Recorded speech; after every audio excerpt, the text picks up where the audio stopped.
Hi, good afternoon, all of you. My name is Swapnali, and on behalf of SAP, ICICI, and Arteria, I welcome you all for this exclusive webinar on Unlock the Financial Power of Digitized Supply Chain Networks. Before we start this webinar, there are a few guidelines that I would like to make you people aware of. All the attendees would be automatically muted during the session when the speakers are speaking. I would request, in case any questions, and during the Q&A session, you can put up your questions into the chat and Q&A option mentioned below. You can also raise your hand and ask the questions directly. Okay, now let me give this to Ms. Akansha, who is the Manager Programs and Strategic Initiatives at SAP India, Customers Office. Over to you, Akansha. Thank you, Swapnali. Good afternoon, everyone, and thank you for taking out your time and joining us today. Hope you and your loved ones are safe. So together we gather over here to discuss on how companies can unlock the financial powers of a digitized supply chain. Today, we are joined by our esteemed panelists, Mr. Neeraj Basur, who is the Group Chief Financial Officer at Blue Star, who has worked with companies like Max Bupa Health Insurance, Max India Limited, HCL Technologies, Spice Telecom, and Escorts Limited. He is responsible for treasury, legal compliance, investor relations, financial planning and analysis, corporate accounts, corporate taxation, insurance, and risk and control management. Our second panelist for the day is Mr. Saibal Sen Gupta, CFO, Orient Electric.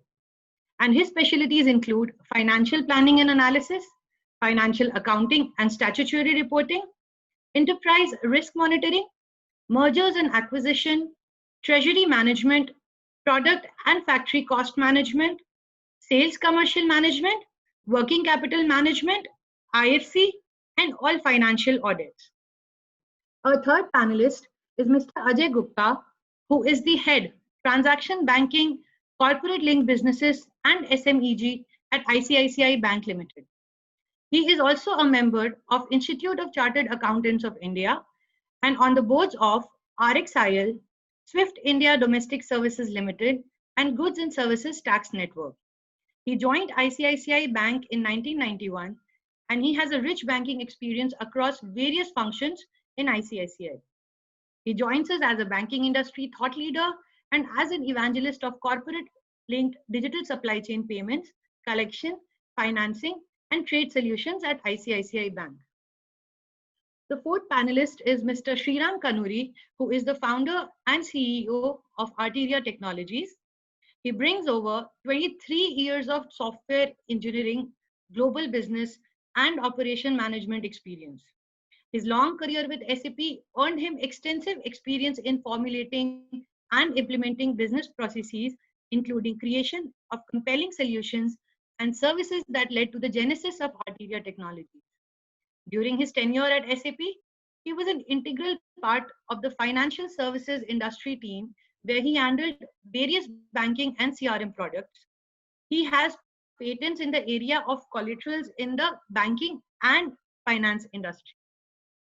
And finally, Mr. Krishnan Chatterjee, Chief Customer Officer and Chief Marketing Officer at SAP India.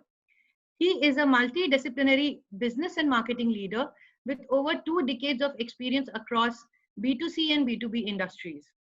He incubated ZCMO, a thought-leading offering for CMOs to improve marketing performance in the digital transformation era. As a prominent figure in India's marketing landscape, he was recognized as one of the India's top 25 digitalist thought leaders at the SAP ACE Awards in 2015. Additionally, he enjoys the privilege of being inducted into Paul Reiter's CMO Hall of Fame, a platform celebrating senior marketers who are developing and enhancing India's marketing ecosystem. Prior to joining SAP, Krishnan was at HCL, where he created and led the strategic marketing function and was a founding member of the organization's Beyond Digital. During a decade-long stint at ITC, he was responsible for some distinguished brand launches, including 555, Will's Lifestyle, Will Sport, and the John Players apparel brand, which he also led as a business. Once again, thank you all for joining us. I want to remind all attendees to please feel free to ask questions during the webinar in the Q&A section. These questions will be addressed after the discussion. And with this, I invite you, Krishnan, to lead the discussion. Thank you, Akanksha. Good afternoon, everybody. It's great to have all of you with us. I see well over 200 people have already joined this virtual event. And why not? I think it's going to be an exceptional one. So let me just start by introducing the subject. So we are here today to discuss how to unlock the financial power of a digital supply chain. And this actually is an extraordinarily important topic in the current circumstances we find ourselves in, challenging that they are. So I wanted to begin by offering you three things to think about as we go through today's discussion and you look at framing your questions. Obviously, as you heard Akanksha tell us, there is a very august gathering of speakers. So we have exemplary CFO leaders in Shoibal and Neeraj. We have a banking leader amongst us who's again extraordinarily experienced and accomplished in Ajay. And we also have, one of India's dynamite tech startup CEOs in Shri Ram. So this is actually an extraordinarily good stack for us to seek answers as well as even the right questions to ask. So three thoughts I wanted you to hold before we get started, and each of the speakers will give us a point of view. I think currently, as we have seen from the incentives and the entire package that the Prime Minister and the Finance Minister has rolled out, everything appears to be supply side focused. And consequently, we now need to ask ourselves a very fundamental question: can the supply side itself have an impact on demand? Whether it can or not, one thing is very clear, which is the second idea to hold. Everybody is aware demand will get constrained over the coming quarters and possibly years. And in this context, for us as Indians and running businesses in this country, it's going to become the whole self-reliant theme. The market is going to become exports. And if export has to be a market, we have to start thinking about the fact that the Indian supply chain is not the most efficient in the world. And supply chain costs as a percentage of PNL in India are several times higher than what we see in developed economies. So what should we be doing about that? The third aspect I think it's important for us to consider and think about is back in 99, 2000, when Y2K created an enormous disruption that drove the Indian services industry. And as you heard, Neeraj has done an excellent job of explaining how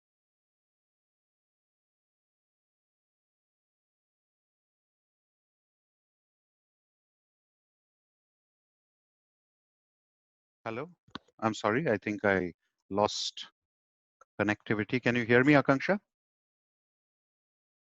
Yes, Okay, Krishnan. good.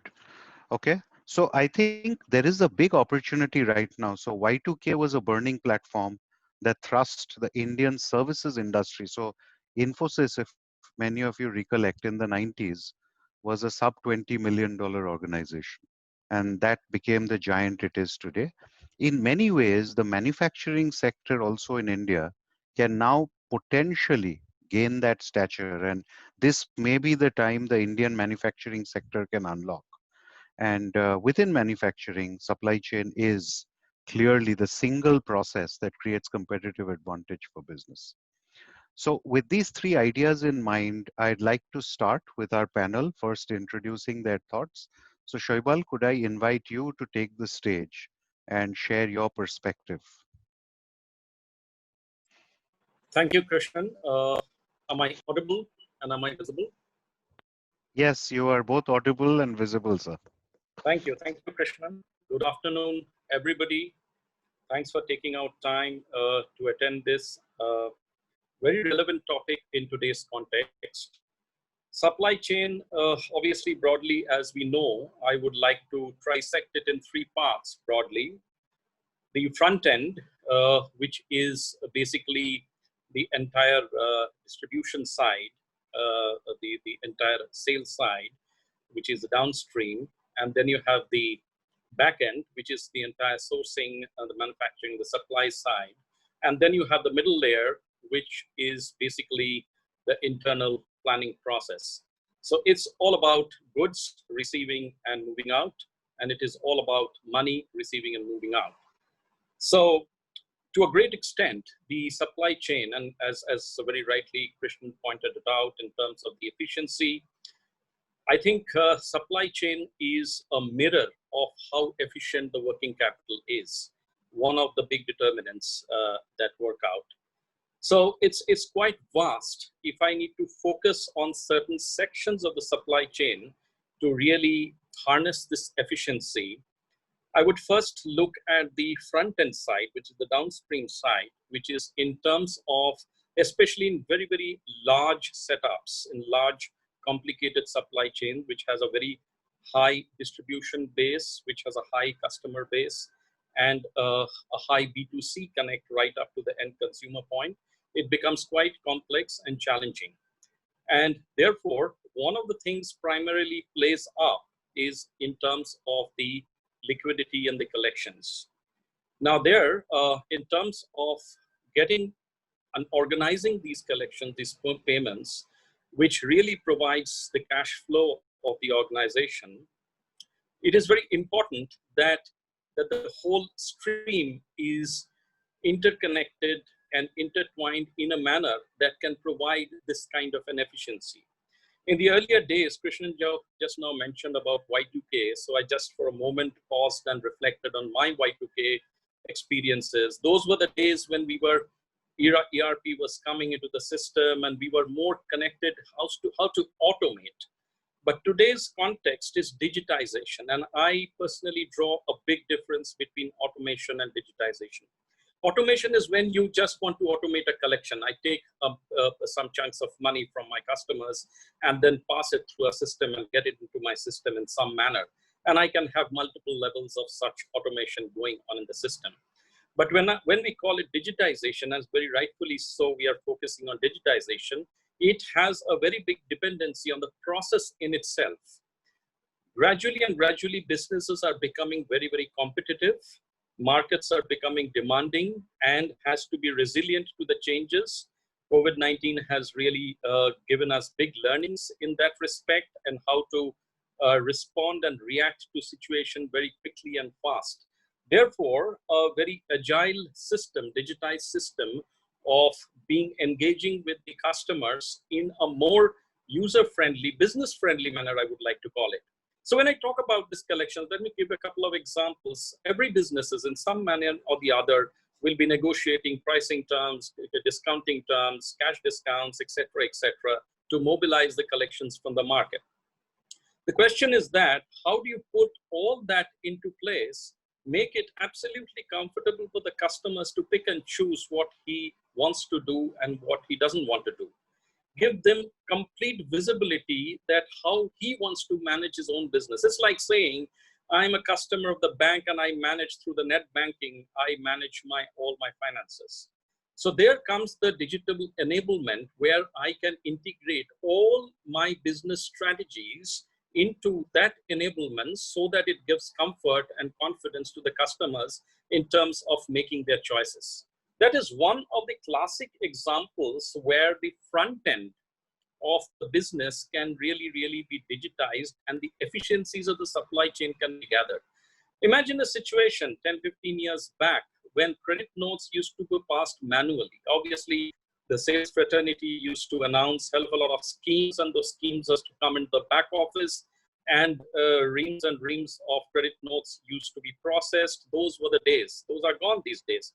Now, even if it is gone, even if we have to automate and push that into the system, there is always a time lag.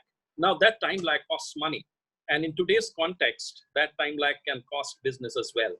So that is how I'm just giving little examples to illustrate where these small efficiencies can be captured into the whole system and brought into the business so that it gives the competitive edge as well. It makes the business more meaningful, agile, and it can create a lot of meaning to the business. So that's one of the front end of it, and that gets integrated because that bit of the liquidity also propels the business. And Krishnan, I like your comment where you mentioned that in today's context, when demand will be stretched, where the supply itself can enable the demand. Now, let us imagine a situation where this digital enablement can actually help fast track the business, the collections, both from the business's point of view as well as from the customer point of view.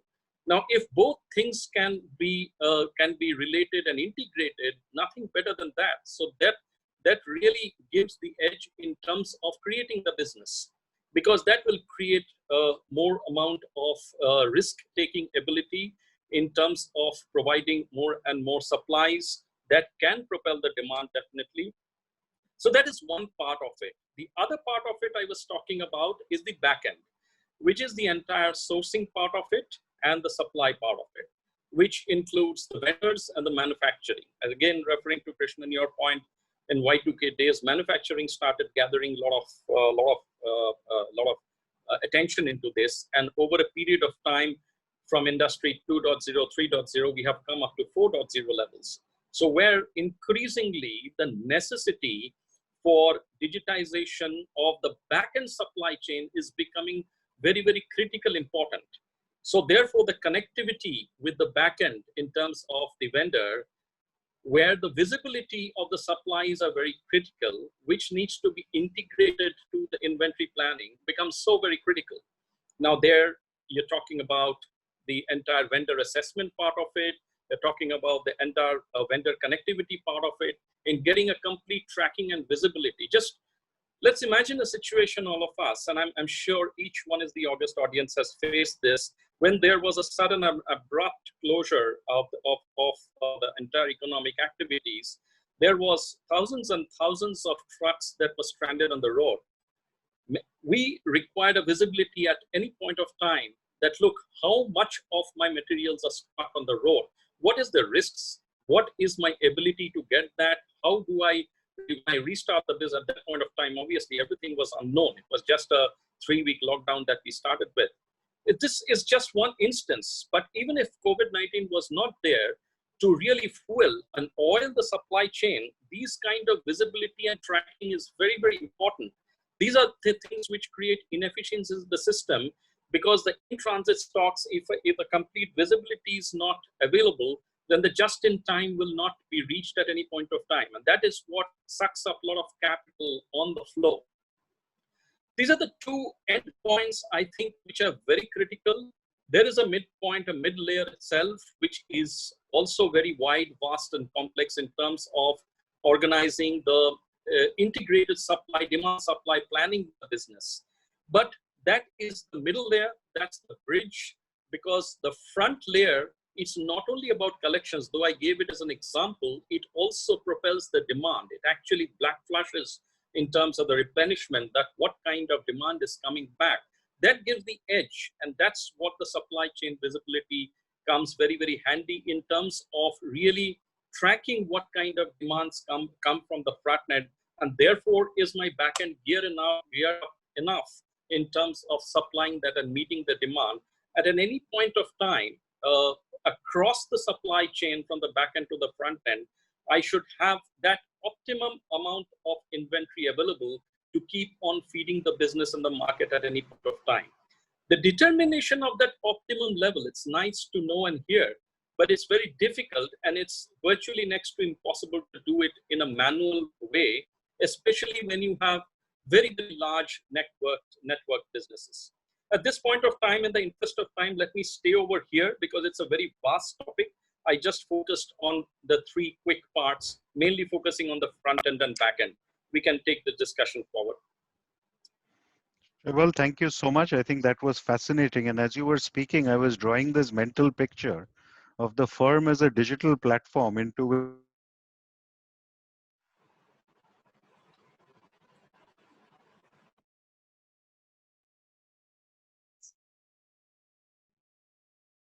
hello. Sorry, I seem to be having technical difficulties, but can you hear me? Yes, Krishna. Okay. So Shoibal, I was seeing in my mind this digital platform is the firm where the dealers in the front I end think and we the lost Krishnan on the line. I'm there. Shoibal, can you hear me?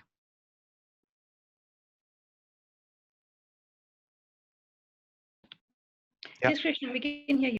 I think Shoibal is having a challenge. There appears to be a technical issue on this No, platform. I'm okay. I Yeah, can hear you. Please go ahead. yeah, okay. So great. Thank you once again, Shoibal. I was just saying there's a digital platform idea you were birthing with the dealers in the front end plugging into it on one side and the vendors in the back end plugging into it on the other, and the firm really becoming the marketplace or the exchange for money and goods and services. Thank you so much. I'd like to move on to Neeraj now for his opening comments and point of view. Sure. Thank you very much, Krishnan, and good afternoon, everyone. It's an honor and a pleasure to be with all of you to speak on this subject. I think Shaibal has very nicely set the context. So, in the interest of time, I don't think I will repeat a lot of what he's already talked about. I just had three perspectives to this subject. Now, as we've known the world in the last 45 to 60 days, is a very different world what we knew probably until 15th of March, maybe 20th of March. Subject around digitalization of supply chain and its impact on the overall working capital or the organization's profitability has been quite relevant in the pre-COVID era. It has become completely, it has assumed a completely different dimension now, and I'll explain through these couple of perspectives.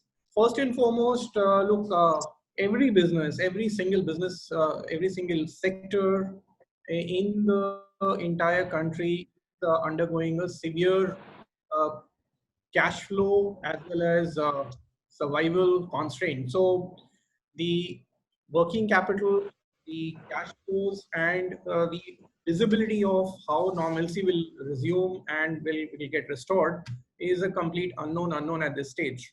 So in my mind, the first important objective of any integrated or digitized supply chain solution of platform framework necessarily now going forward needs to be centered around how this entire structure of framework can assist or enable restoration of normalcy. So that's the first and foremost. And what does that mean? I mean, to keep it very simple, how can the digitized supply chain enable shortening of the cash cycles? Across the country, different sectors, there are inventory levels, there are receivables, and the need of the hour is for everyone to unwind their positions and collect cash. So to begin with, the point number one is, can this digitization help shorten the cash cycles, shorten the operating cycle, and enable liquidation of working capital to cash? So that's the first important criteria in my mind. The second one is, how can a digitized supply chain framework work in an integrated manner? Let me explain what I mean by that. Now, clearly, we've had even the pre-COVID era, we've had suppliers and customers electronically interfacing with each other through the API route, and of course, most mid-size, large-size companies, ERPs. So there's a fair degree of automation, digitization already there. While suppliers and customers as two counterparties need to be digitally engaged, the third very critical party in this entire subject, in this entire journey, is the bank. Because how does the bank interface between the suppliers and the customers on the same platform or through the same platform? Because the moment that is made possible, the entire operating cycle can get optimized. And I can tell this to you with our own example in Blue Star, where we are indeed experiencing the positive impact of having this three-way interaction between ourselves, our customers, through a bank, which is ICICI Bank. That's the second point. So I do see a role going forward more and more of a three-way integration rather than a two-way flow of data and information between suppliers and customers as counterparties. And in that context, of course, the other important aspect is how can this structure bring in access to capital for all the counterparties.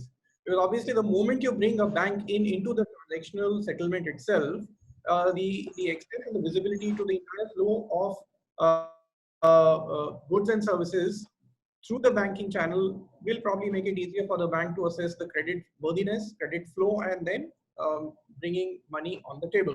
So that's the other issue which gets addressed. The third important point is, can this entire verticalization of supply chain enable improvement of operating efficiencies to an extent where how do customers and suppliers plan better? To the traditional ways of planning for sales or procurement, inventory, and then how much you need in your warehouse, how much will be in transit, and so on and so forth, uh, has disconnects in terms of several moving parts, several teams working on it at the same time. So entire procurement planning or sales planning, if it gets and digitized, then obviously there is an element of inefficiency that can be reduced, if not eliminated, and that in turn will help contribute optimization of the operating cycle and cash conversion. So the bottom line, Krishnan, before I conclude, is that I think whichever solution is considered and brought on the table by various entities, in my mind, the most important factor, the driving factor, will be ability of the solution to bring cash on the table in a shortened cycle format. And if that is being met, then any investment in this regard will definitely be worthwhile. So those are the few thoughts I'll share, and then probably we can talk more when we get into the Q&A. Thank you. That's fantastic insight, Neeraj. And actually, you have segued it beautifully to Ajay, having introduced the triparty construct. So the bank is now part of the supply chain. And how can the bank help rapidly convert the cash cycle? So Ajay, would you like to comment? Sure. So good afternoon, everybody, and I hope that everyone is keeping safe. So Saibal and Neeraj have sort of laid the context very well. I just wanted to add a little bit on from my side. That what we have really seen is that most of our customers historically have had a fairly well evolved supply chain system, which traditionally took care of movement of goods. But if you look at the last few years, there have been a significant advancement in the digitization of banking with respect to the corporate supply chain. And what Saibal mentioned, what Neeraj mentioned, the bank plays an integral role in this entire digitization process, and the effectiveness of this really comes in when there is a bank which is sort of very, very deeply integrated in this entire supply chain system. The bank really does two things. The bank really covers two key aspects. One is, of course, the banking transactions, which are the bread and butter as far as any bank would need to do. And second important aspect that it covers is the financing, or enabling the financing of the supply chain system. So these are the two key aspects really which the bank really comes in. And today we have seen that there are fairly well evolved systems. We have a completely digitized mode where the entire system is well integrated with the corporate at the center of it, and to the entire both ends of the supply chain, both on the supplier side as well as on the distributor side. We also have capabilities where it is partly digitized for certain of the situations which are not amenable to complete digitization. But in the current period, we have seen that there has been rapid movements as far as adoption of digitization is concerned.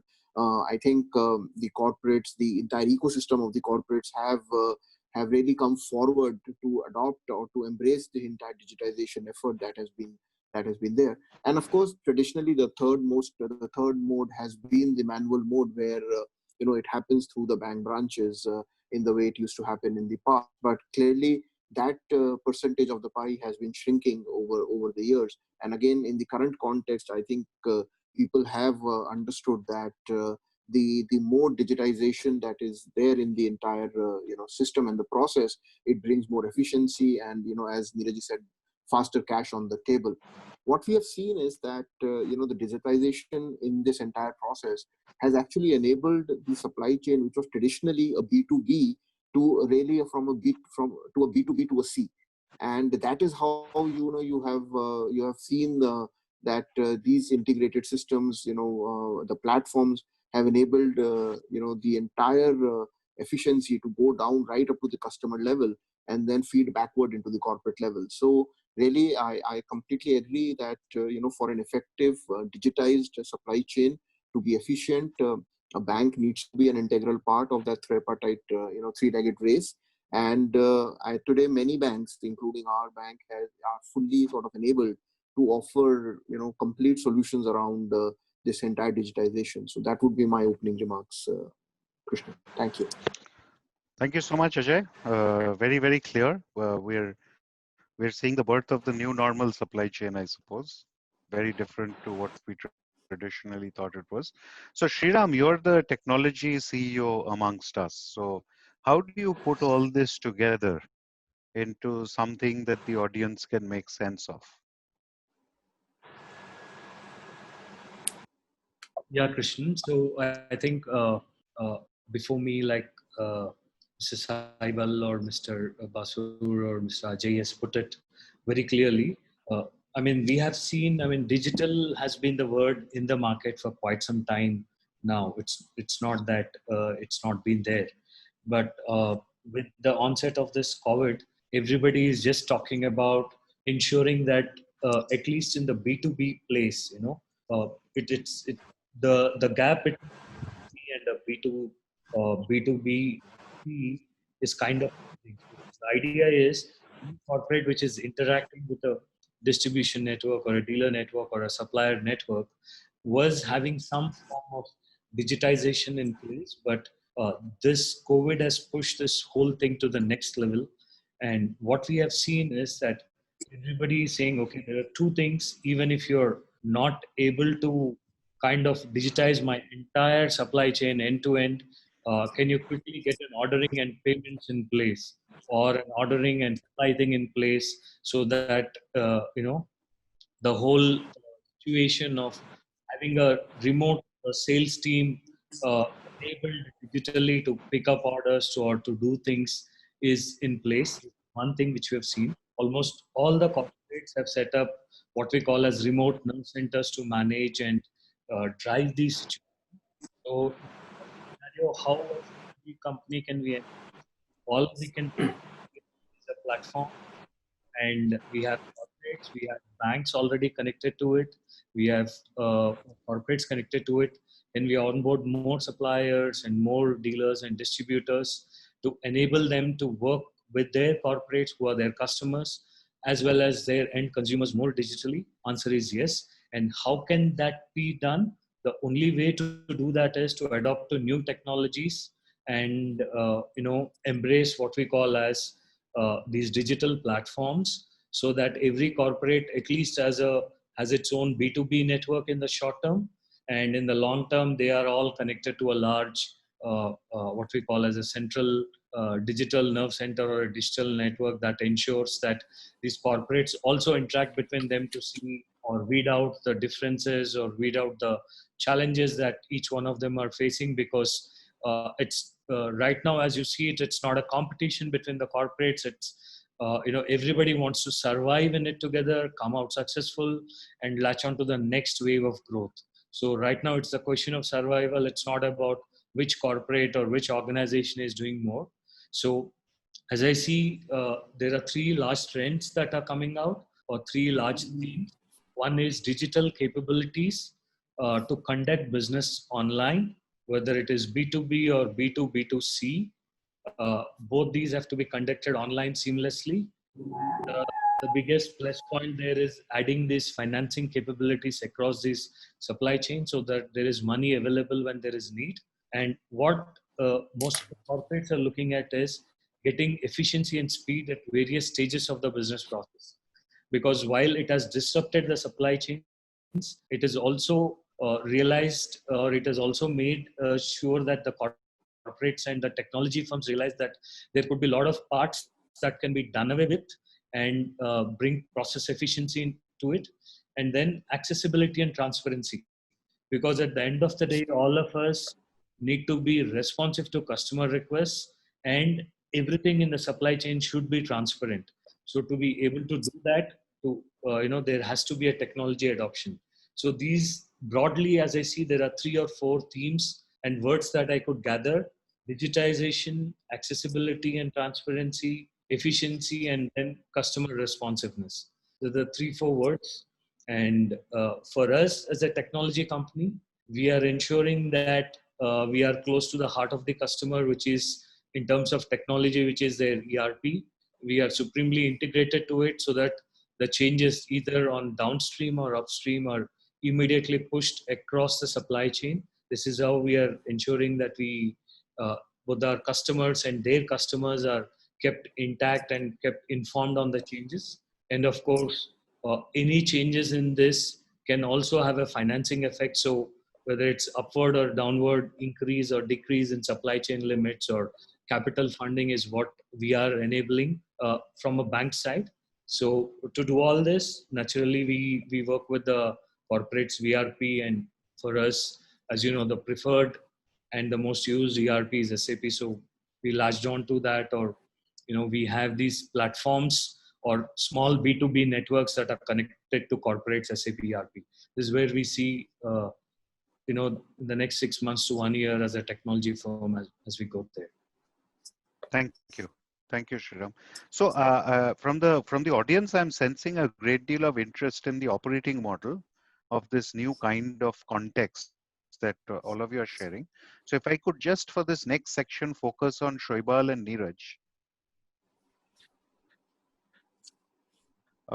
So Shoibal, could you explain a little bit that you described, which is managing the front end and the back end? Because the firm does planning, the firm has intelligence, the firm becomes the platform. What do you think are some of the key services that the firm should be geared up to deliver to be able to create that platform proposition? Good question. Actually, see, what happens is that whilst the firm on one side is taking all kind of actions to digitize, there is a little bit of gray area which happens when it comes to the front-end customers, because they lack the visibility of what we are trying to do. Many a times, the firm has a tendency, the corporate has a tendency to thrust upon the customers certain things for their own ability or their benefit in terms of improving the efficiencies. Probably less attention was given, how can we make the customers or the first point customers much more friendly to those, and which would increase the adoption. And as many of my fellow panelists had already mentioned, what happens is that in terms of getting the adoption, we do not tend to see what the customers require, whether it is in terms of a financing ability or whether it is in terms of a digital ability, whether it is at all helping the customers to do so. Similar things, just mirror it to the vendor side as well. So earlier in the previous days, or in the previous decade, if I would call it, in the first decade of this century, we all were focused on making our own systems very agile, and therefore trusting on customers and the vendors on the either ends. But today, if you see, how do I integrate all things into one platform? For example, I was just mentioning about this a while back. Suppose you have a financing capability, let us say something called channel finance. and let us say the banks have given a channel finance line to a particular dealer or a distributor or anybody for that, any other corporate in B2B also for that matter. Now the question is that how can I integrate that? Can I integrate in a manner? Is there is always a channel financing capability where I raise the invoice and that is funded by the bank on behalf of the dealers and I get the money. So that is, as Neeraj very rightly put it, it is faster cash on the table. But the thing is that we have never thought about how the customer will be feeling comfortable about that channel financing enablement. So if we can do something to make the customers much more flexible in terms of deciding that, okay, I want to do these set of invoices through channel finance, and these set of invoices, I have some surplus money, I want to actually fund it. Because many companies from time to time give various amount of cash discount schemes. And those cash discount schemes in our kind of an industry, and I'm sure Neeraj will also agree with my views, in our kind of an industry, cash discount schemes are very, very lucrative. And there is definitely an arbitrage gain, which if the dealers can really choose their ways of doing the business. And if that is so, if that kind of a comfort and a flexibility can be given to the customers, just imagine, he will first divert his money to his preferred choice. He has complete visibility and transparency. This is what Shri Ram was talking about. So we can give a kind of an enablement which is integrated to the corporate in terms of giving that kind of visibility to that particular customer that, look, hey, tomorrow it is your choice. Don't tell me. You choose what you want to pay and how you want to pay. These are my policies and everything is fed into the system. Please feel free. I will not take 2 months time or 1 month time to give you credit notes. It will be instant then and there credited to your account. Knock it off from your cash, and everything, accounting, etc. happens seamlessly. Imagine that kind of a situation. Now, yes, I do agree. There's a bit of adoption challenge over there. There's a little bit of education that requires over here. So all that we'll have to go through. It's a matter of time. But once the whole joy of the user friendliness comes to the customer, then it will become lot easier for them to adopt. Same thing happens on the vendor side as well. In the vendor side, if I can give that kind of a visibility that if my entire ordering process is integrated to my back-end vendor and he gets a visibility from time to time, not only from the order, from his system, integrated to his system, that this is my delivery schedule and this is how you have to provide, which I tweak it with my working capital cycle. Then, the front end and the back end over a period of time gets completely aligned. That's the beauty of it. I hope I could address your question. I think, Shebal, beautiful. No, you did it very well. So if I were to sort of take some liberty and paraphrase what you said. So the firm in this operating model has 3 responsibilities, treating both dealers and vendors as customers. The first is it must take a CRM based approach, or what we have traditionally called CRM, in terms of tuning for the customer. Secondly, it must make transactions frictionless for the customer, in this case, the dealer or the vendor. And finally, it has to have massive focus on adoption.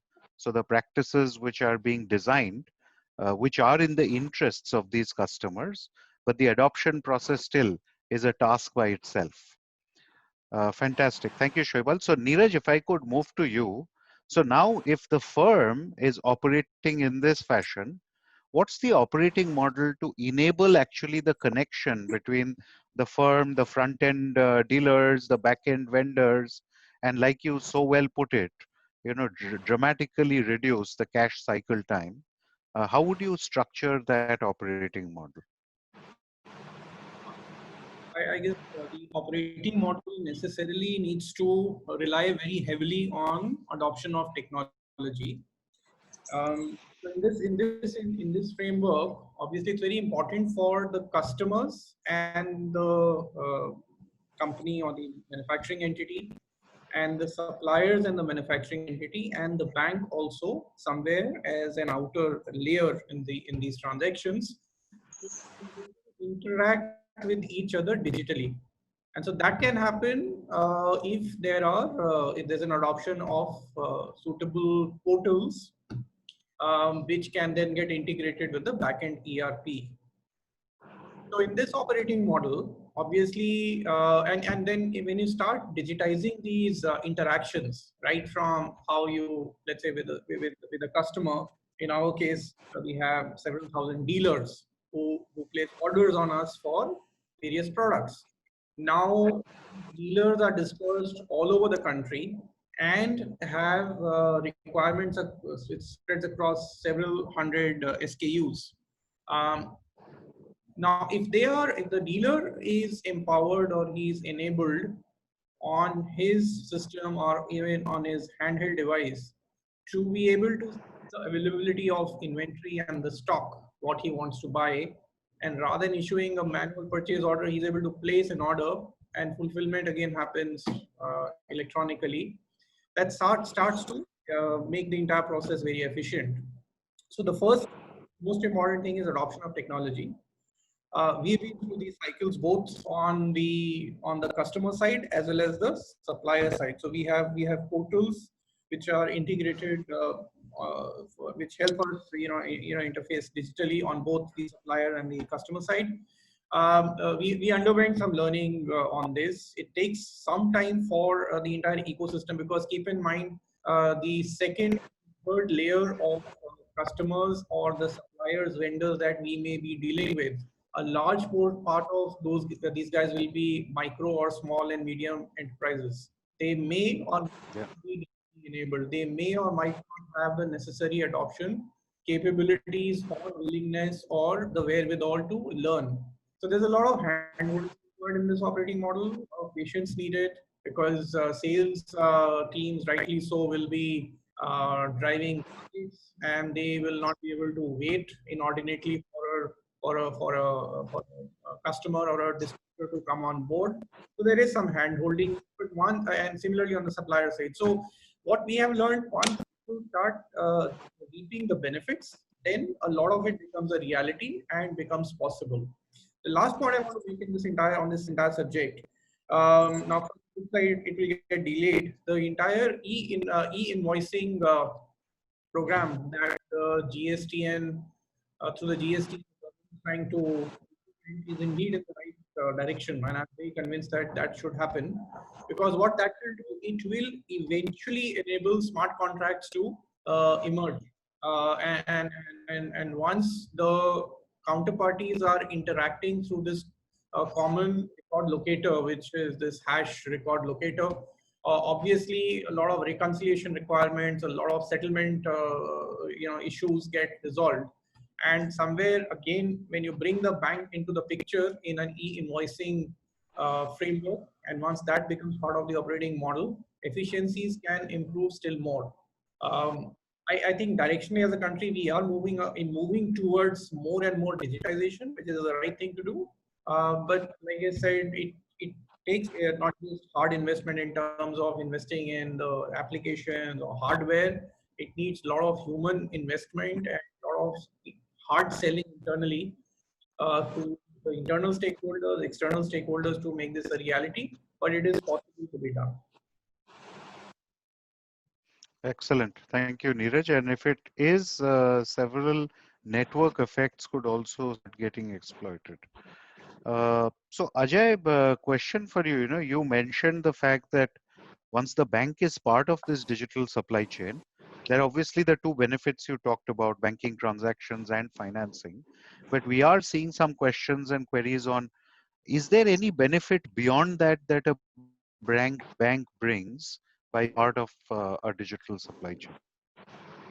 So, one of the things that when we went about creating this entire layer on top of this, the movement of goods, and we tried to put a layer of movement of money, one of the things that we saw and one of the needs that we understood from the clients was that while it is important that the money gets collected efficiently and fast, but then there is a whole lot of effort which goes in terms of the reconciliations. Saibal mentioned that there used to be those credit note, debit notes that we have seen in the older days, where reams and reams of paper used to be there. So this entire auto reconciliation of the entire money that is moving in and moving out straight into the ERP of the customer was one of the very big advantage that the customers and the corporates started to see. So while it brought in the efficiencies in terms of faster collection and financing for the channel, both on the vendor side and the dealer side, but it also brought with it the advantages of the auto reconciliation, the ability to understand what are the invoices, what is the aging of the invoices that are pending in terms of the money to be recovered, or what are the due days on which the suppliers need to be paid. So it brought about a whole lot of reporting capabilities, a whole lot of monitoring capabilities on top of that, and that is one big value that came along with the entire transaction and the financing proposition that was offered. Fantastic. No, that's a very powerful statement. And Ajay, another question which emerged, you and Shriram might want to take a stab at, is in terms of do you believe that there could be a platform approach or a common fintech platform in order to enable this whole financing of the supply chain? Shriram, you want to take that? Yes, I want to take that, Ajay. So Krishnan, what we are talking about, this Finisart as a solution is nothing but a fintech platform. And I've seen a couple of questions which are talking about how do you, is the vendor or the dealer being evaluated in a different manner? Yes, to answer all these queries, the modus operandi or the method or the approach that we take is slightly different. The bank has also been very bold in coming forward and saying, we will do what we call as flow-based lending. Versus the, technically what the banks have been doing is a balance sheet-based lending, where they would go to the dealers or suppliers, ask them for 3 years of balance sheet, and then a lot of other documentation. On this particular platform, which we've enabled right now, it's purely flow-based. This is the lending is simply based on the strength of the transactions either the supplier or the dealer does with the corporate. So it is based or it is proportionate to the quantum of business he does. And the basic objective of this lending is to ensure that this particular dealer or supplier is able to conduct his business with the corporate in a reasonable manner. And the money that is lent to him is also tied with the corporate. So I would not be in position to take a money meant for, let's say, Orient Electric and try to say that I want to buy something from Blue Star, or a vice versa. There is a lending that is given to a dealer or a supplier based on his relationship with Blue Star. He can only use it for Blue Star. So these are all meant or built into the platform as a structure, and based on the seasonalities of the various businesses, there is something called as a additional limit, or a, we reduce the limits based on the seasonalities, which is all dynamically built into the platform. Do you want to add anything to that? Yeah, so just maybe a couple of points. So one of the things that has enabled this, the growth of this platform is that we start with a transaction flow, because that becomes a starting point in some sense to build a credit history. Because the banks, if they are looking to finance the supply chain, need to have a comfort in terms of what is the how intrinsic is the relationship between the corporate and the supply chain partner, and how has been the conduct of the relationship over a period of time. So first and foremost, we encourage the entire participants on the platform to start sort of routing transactions through the platform, so that a credit history of sort gets built. And thereafter, once there is a certain level of transaction flows that can be seen, that's the time when the automated credit evaluation engine kicks in, and at that point the engine itself starts to evaluate what is the appropriate credit that can be actually advanced to the supply chain partner, which not only enables them to sort of grow or enhance or continue the business with the corporate, but also gives comfort to the bank that what would be the flows that would ensure the repayment capability. So it's a fairly integrated play between looking at the transaction flow, the banking flow, and the lending output coming from there, and then really looking at the future transactions to be able to service that lending which has been given or taken by the channel partner. So that's how the whole sort of process seamlessly works and sort of gets delivered. Thank you, Ajay. So we're about to run out of time, and I know Akanksha will be publishing a poll. So for everybody in the audience, it's a simple little poll. We'll be very grateful if you take that. So before closing, I just wanted to take a walk around the room, and one takeaway for everybody in our audience who obviously is attending because of their interest in digitizing their supply chain. So Shoaibal, if I could start with you, one idea, one takeaway you'd like to give them. I think just I will take that opportunity to emphasize on one more thing, which actually Neeraj mentioned, and I think that's a very big point, which is the GST side of it. I mean, actually, we were talking about three counterparties. Here is the fourth counterparty, which is the government itself. Pre-GST days, there was actually a limitation of the digitization. One of the reasons being that the backend in terms of the tax side of it was not, therefore the organized players were not coming within the fold of the digitization. Today, the GST has itself enabled the digitization of the supply chain in a big way. Yeah. Thanks to Neeraj for pointing that out. I think we were missing that out for a quite big time.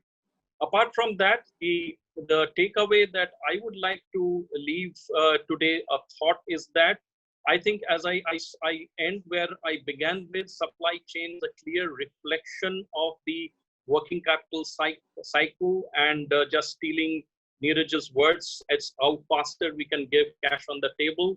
So therefore, there is humongous opportunity to digitize the entire supply chain end to end, despite the complexities, because that is becoming a necessity today. And that will what will leave the companies with a lot of efficiencies coming on the table, and therefore enabling the businesses. So nothing can be left out. There are opportunities everywhere. Only thing is that it has to be done in small bites. Everything cannot be done all together because there is an investment issue in it also. Everything does not require big investments also. It can be taken in small bites with very small investments, sometimes with very little investments, but it is possible to do over a period of time and even quicker. Fantastic, Shoaibal. Thank you. Neeraj, your leave behind. All right. So since many people from ICICI Bank are on the call, I will take the liberty and this opportunity to use that as my key takeaway. Look, this entire thing will have obviously longer term strategic upside and benefits and efficiencies, all that will flow. But what I see right here, right now, next 6 months, 9 months, 12 months, is what Ajay was talking about. How can the banks step in this entire framework and make credit flow available to the entire ecosystem? Because the banks can draw comfort by looking at the flow or resumption of the flows as normalization post lockdown 4.0 or 3.0 resumes, and shorten the lending cycles or shorten the credit assessment cycles, start financing the flows. They may not be the normal flows, both for the suppliers and the customers. It will go a long way in bringing the economy back on track. So that's my key takeaway, that can digitized supply to the intervention of banks. It can be ICICI, it can be any other bank. But the point is, banks will play a role in bringing the economy back on track. And if technology can play a role in enabling the bank to get the credit flow back on track, then why not? So that's top of my mind point at this time. Perfect, Neeraj. Ajay, your leave behind. Yeah, so so in the current times, of course, this has been unprecedented and businesses have got disrupted. But we believe very strongly that there will be a fairly sharp rebound in terms of how the business will sort of come back to the pre-COVID environment. We are engaged, and I think that is one way of sort of making a fair assessment, is by engaging with the corporate in terms of understanding how their entire supplier and distribution ecosystem is getting evolved, or maybe is getting changed to a certain extent. And I think from that perspective, evaluating the individual channel partners based on the revival of the flows would be what the banks will have to follow, and come back in terms of supporting the channel in from a financing perspective. Of course, I still strongly believe that to create a fairly long term credit history is as important.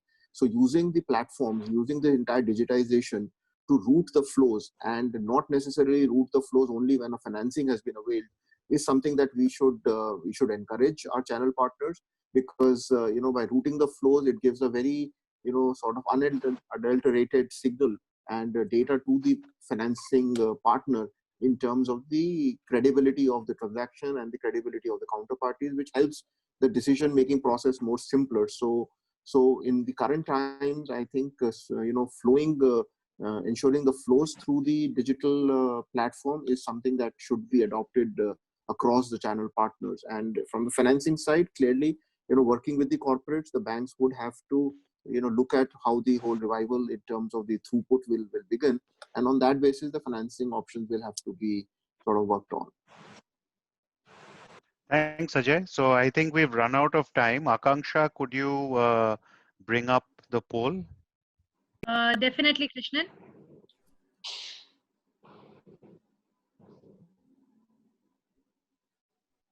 So everybody in the audience, it would be lovely if you could just take a few seconds to click on the poll.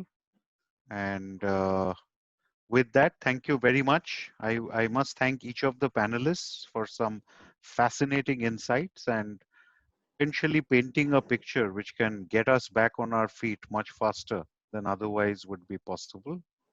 And with that, Akanksha, can we close today's session? Yes, Krishnan, thanks a lot. Thanks a lot, everyone. We're just going to keep the poll going on for next couple of minutes. Thanks a lot. Thank you, everybody. Thank you. Thank you very Bye. much, Bye. everyone. Very Thank nice you. meeting all of you. Thank you so much.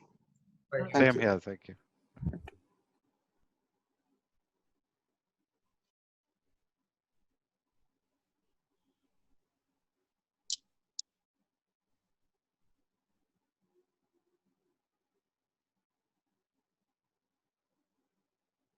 Everybody in the attendee list, if you do have any additional questions, feel free to share. We'll get back to you personally and answer them. Thank you all for attending. Have a good day.